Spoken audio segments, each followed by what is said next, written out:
going on, everybody? Welcome back to UnrealEntUniverse, here to give you guys another video. Yes, this is actually something that was not expected to do or anything, but this is something I really want to bring to the table for you guys to know about, which, as you can see right in front of me, we have brothers, or if you want to call it ancestors, of the PlayStation consoles. These things were amazing to play, and it was just amazing to play all these. Now, just looking at these brings back a lot of history to me, of me playing it from the first console to now.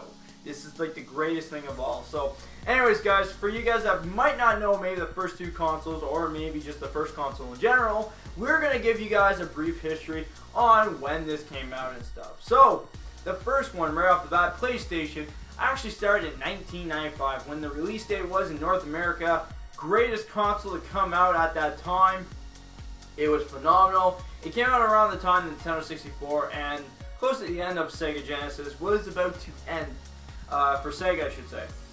This was a really great console. It had Crash Bandicoot, Spyro, it had the classics that made everybody love video games, and I feel like that was the greatest console to start out with, even though we still had like before classics like Pac-Man and that. But for this time when this came out, this was actually a really good classic console at that time for 1995.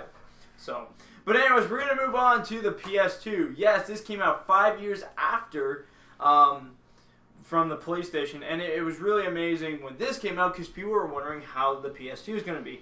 It had better graphics, it had even better characters for like, you know, for exclusive content. It was really amazing. You got Jak and Daxter, God of War, Sly Cooper, Ratchet and Clank. It was really amazing to have this come out at that time in 2000. It was really great. I even enjoy it myself.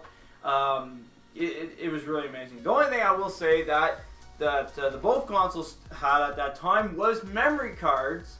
Yes, you had to use a memory card to pretty much to save your data, or if you don't have a memory card, then you pretty much got to play the whole game over and over until you beat the thing. So, but anyways, yes, it had wired controllers, and the only thing is about the wired controllers that was not the best, I would say, was they were really easy to break if you, especially for like kids, especially for me, like, you know, we were so used to like moving the controller, I guess you could say, when we were kids.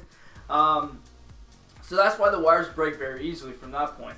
But other than that, like for the negativity, it was like pretty much it was just positive stuff for all these consoles so far. But anyways, we're gonna move on to 2006 when the PS3 came out.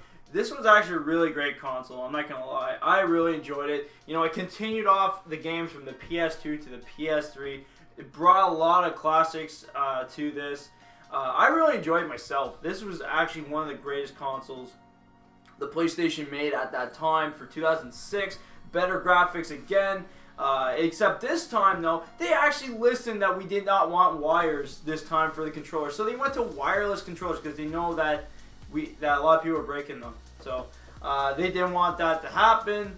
So of course, what they had to do, they made it wireless for all of us to play. So that was the most interesting thing of all. Then also too, speaking of which, this was Blu-ray. So and if you guys did not know, there was no Blu-ray back in the day for both consoles. The first one was CD, where there's games on CDs, and then the next one was DVDs, and then of course this one's Blu-ray. So it was really amazing to like advance from that point. So really amazing and stuff like that. So, but anyways, during the PS3 time, they brought out a little small handheld device, which was the PSP. This was really great to see this come out.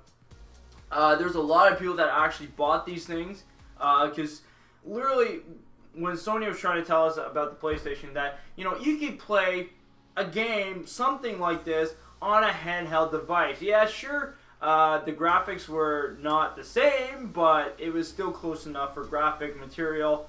It was really great, and plus they brought some really cool content to the PSP that we've never seen on the like any consoles. So it was really good, and I really enjoyed it. So of course there was little flaws here and there that people have pointed out back in the day, but other than that, what can you do? So, but anyways, before we get to the PS4, we will move on to the next handheld device, which was the PS Vita. Now, this actually came out during the PS3 time. This was actually really advanced, more advanced than the PSP. It was touchscreen, everything. It pretty much really suits the PS4 a lot more than the PS3. So it's kind of interesting that they brought this out first before the console, but still, this was still the greatest handheld to play for Sony. It's very, it's not, well, it's a little bit lighter than the PSP was, but still, it was very smooth to play on it and everything. So I really enjoyed myself. If you guys out there have PS Vita, then you guys would probably know how it feels. But anyways, whenever that came out, the PS Vita, then they finally announced and brought this out, the PS4, which was 2013, which you guys probably already know right now, since a lot of people actually are trying to get it or might actually have it at the moment. So the PS4 was really great when this came out. A lot better graphics. It's tremendous amount of like everything. It's so much improvement from over the last like 25 years since this came out. So I really enjoyed it. This is amazing. I still play this console today, and I just can't wait to see what else they got to bring us to the table. And then, you never know, maybe we can do some more history stories on PlayStation, see what's going to be like. So hopefully you guys enjoyed the video. That's what really matters. I really enjoyed talking to you guys about the history from all this. Like, these bring back so much memories to me just looking at it right now, and I really enjoyed myself to talk to you guys about this in general. So hopefully you guys enjoyed. Don't forget to hit that like button. Comment down below, were you like me that I got to play from the first one all the way to the new one, or where did you guys start off at? That's my question. I would love to hear which consoles that you guys got for the PlayStation consoles. Anyways, that's it for now. Hopefully you guys enjoy, and we will see you guys in the next videos. Take care, everybody. Hope you guys enjoyed watching the history from PlayStation. If you want to see more of me, don't forget to click on the left where I do the top 5 things we wanted to see at E3. And if you want to see DBZ stuff, don't forget to click on the right where Goku is a Super Saiyan God Super Saiyan that goes on a rampage. I hope he controls his power soon, or else we're all doomed.